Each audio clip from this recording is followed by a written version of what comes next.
सटिला एकादशी व्रत कथा। भूमिका। सनातन धर्म में एकादशी व्रत का अत्यंत महत्व है। प्रत्येक एकादशी भगवान श्री विष्णु को समर्पित होती है। माघ मास के कृष्ण पक्ष की एकादशी को सटिला एकादशी कहा जाता है। इस दिन विशेष रूप से तिल, काले तिल का प्रयोग दान, स्नान, भोजन और पूजा में किया जाता है। शास्त्रों में कहा गया है कि इस एकादशी का व्रत करने से मनुष्य के सभी पाप नष्ट हो जाते हैं और उसे मोक्ष की प्राप्ति होती है। यह कथा भगवान श्री कृष्ण ने धर्मराज युधिष्ठिर को सुनाई थी। कथा का प्रारंभ। धर्मराज युधिष्ठिर ने भगवान श्री कृष्ण से पूछा, हे जनार्दन, माघ मास के कृष्ण पक्ष की एकादशी का क्या नाम है? उसका व्रत कैसे किया जाता है और उससे क्या फल प्राप्त होता है? भगवान श्री कृष्ण मुस्कराए और बोले, हे राजन, इस एकादशी को सटिला एकादशी कहते हैं। यह व्रत मनुष्य को दरिद्रता, रोग, पाप और दुखों से मुक्त करता है। अब मैं तुम्हें इसकी पुण्य कथा सुनाता हूँ। प्राचीन काल की कथा। बहुत समय पहले की बात है। भारतवर्ष में एक अत्यंत पुण्यशाली नगर था। उसी नगर में एक ब्राह्मण स्त्री रहती थी। वह अत्यंत धार्मिक, व्रत नियमों का पालन करने वाली और भगवान विष्णु की अनन्य भक्त थी। वह प्रतिदिन प्रातः स्नान करके भगवान विष्णु की पूजा करती, व्रत रखती, जप तप करती और संयम से जीवन व्यतीत करती थी। लेकिन उसके भीतर एक दोष था। वह कभी किसी को दान नहीं देती थी। उसके घर में धन धान्य की कोई कमी नहीं थी, परंतु वह सब कुछ अपने लिए ही रखती थी। ब्राह्मण स्त्री का स्वर्ग जाना। कालांतर में उस ब्राह्मण स्त्री की मृत्यु हो गई।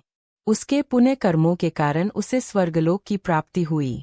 स्वर्ग में उसके लिए सुंदर महल, उत्तम वस्त्र, सुगंधित पुष्प और अनेक सुख थे।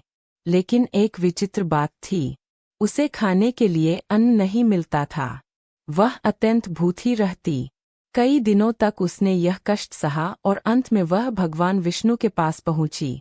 भगवान विष्णु से प्रसन्न उस ब्राह्मण स्त्री ने हाथ जोड़कर कहा, हे प्रभु, मैंने जीवन भर व्रत किया, पूजा की, नियमों का पालन किया, फिर भी मुझे यहाँ भोजन क्यों नहीं मिलता?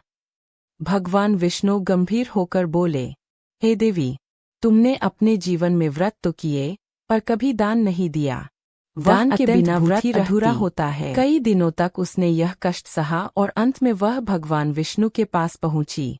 भगवान विष्णु से प्रसन्न उस ब्राह्मण स्त्री ने हाथ जोड़कर कहा, हे प्रभु, मैंने जीवन भर व्रत किया, पूजा की, नियमों का पालन किया, फिर भी मुझे यहाँ भोजन क्यों नहीं मिलता? भगवान विष्णु गंभीर होकर बोले, हे देवी, तुमने अपने जीवन में व्रत तो किए, पर कभी दान नहीं दिया। दान के बिना व्रत अधूरा होता है।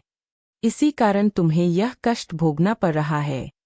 ब्राह्मण स्त्री अत्यंत लज्जित हुई और बोली, हे प्रभु, अब मुझे इस कष्ट से मुक्ति पाने का उपाय बताइए। सटिला एकादशी का विधान। भगवान विष्णु ने कहा, हे देवी, तुम पृथ्वी पर जाओ और माघ कृष्ण पक्ष की सटिला एकादशी का विधिपूर्वक व्रत करो। उस दिन तिल का दान करो, तिल से स्नान करो, तिल का हवन करो और तिल का भोग लगाओ।